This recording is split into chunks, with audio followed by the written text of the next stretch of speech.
What would you think if your father's will appeared 4 days after his death, dated 4 days before it, removing you entirely from an estate you had been told for 20 years you would inherit?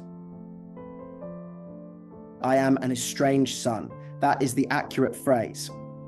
My father and I had not been close for 11 years, a distance that had its origins in his second marriage, its maintenance in geography and stubbornness, and its particular texture in the specific silence of men who love each other and cannot find the language to say so. I saw him 3 times in the last 5 years of his life. He called me on my birthday each year, and we spoke for 12 minutes each time. And neither of us mentioned the distance directly, which was its own kind of communication. He died in April. He was 74. The cause was cardiac, sudden, in the night, in his sleep. My stepmother, a woman I will call Barbara, called me the following morning. She was composed in the way people are sometimes composed when they have had more time to prepare than they are admitting. I drove to the house from Manchester. The house smelled of cut flowers that had already been delivered before I arrived, which struck me as an odd detail later. The solicitor's office, 3 weeks after the funeral. Me, Barbara, and a document I had not known existed.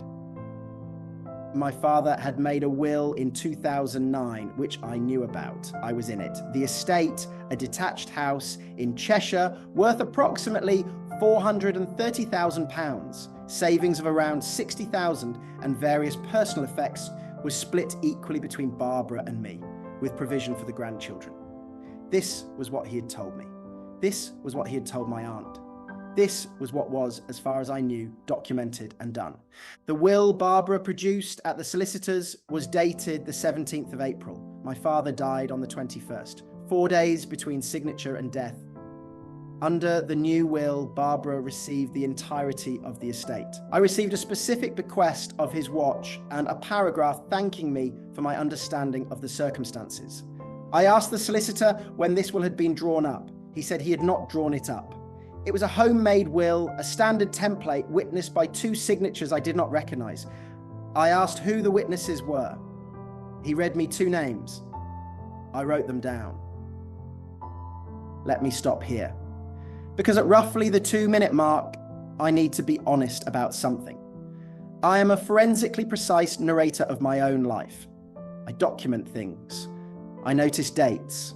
And the date on that will, the 17th of April, 4 days before my father died of a cardiac event he had no prior warning of, is either the most remarkable coincidence in the history of estate planning, or it is something that needs to be looked at very carefully.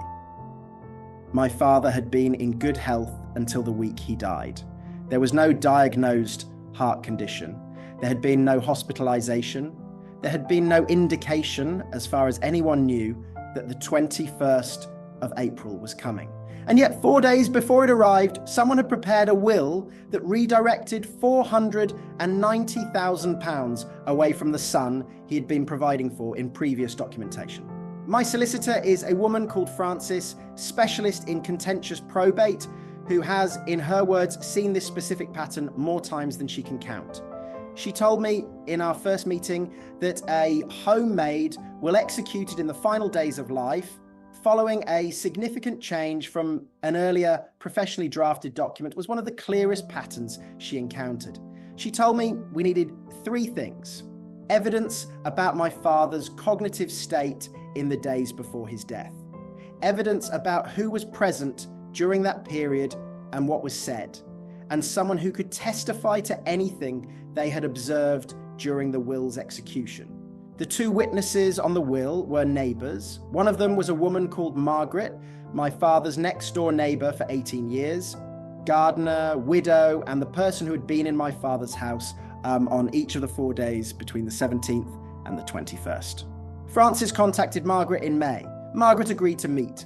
What Margaret told Frances was not the witness testimony Barbara had been expecting. Margaret had been present in the house on the 17th of April. She had not been asked to witness a will. She had been asked to witness a document. Barbara had described it to her as a letter of wishes, an informal document expressing preferences that were not legally binding. Margaret had signed because she was asked to by her neighbour's wife. and because she trusted that what she was told about the document was accurate. She had not known it was a will, and she had not known until Francis told her that my father had been prescribed a sedative medication by his GP 3 days before his death following a period of significant anxiety. The medication was relevant because one of its documented effects was cognitive impairment in patients over 70. My father had been 74. He had signed a document redirecting £490,000 of his estate, while medicated in a way that his GP, reviewing the records, described as likely to have affected his capacity to understand what he was signing. This is the midpoint. The stakes double here. Because Barbara's legal team, when presented with Margaret's revised account and the medical records, had two choices: contest the evidence and risk a full hearing with Margaret as a hostile witness, or negotiate. They chose a third option that I had not anticipated, which was to file a counterclaim alleging that Margaret had been coached by Francis to change her account, that the medical records had been selectively interpreted, and that my challenge to the will was motivated by greed rather than genuine concern about my father's capacity. I want to give Barbara something here. She had been married to my father for 16 years. She had cared for him during periods of illness I had not been present for. She had sat with him through things I had chosen because of the distance between us not to sit through.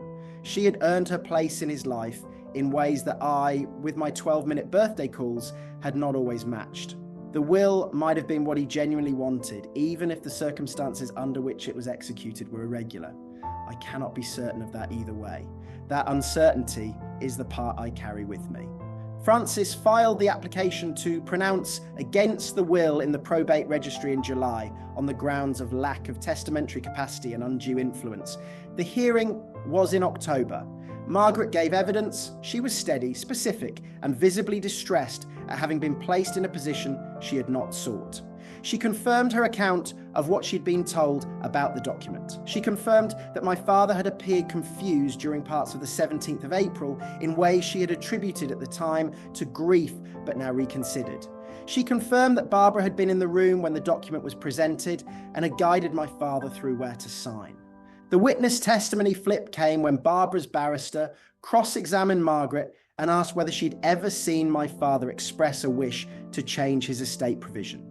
Margaret said yes. She had heard him say, in a conversation in his garden in the previous September, that he was thinking about simplifying things and leaving everything to Barbara because he felt he had not been as good a father as he should have been, and that the estate was Barbara's to manage.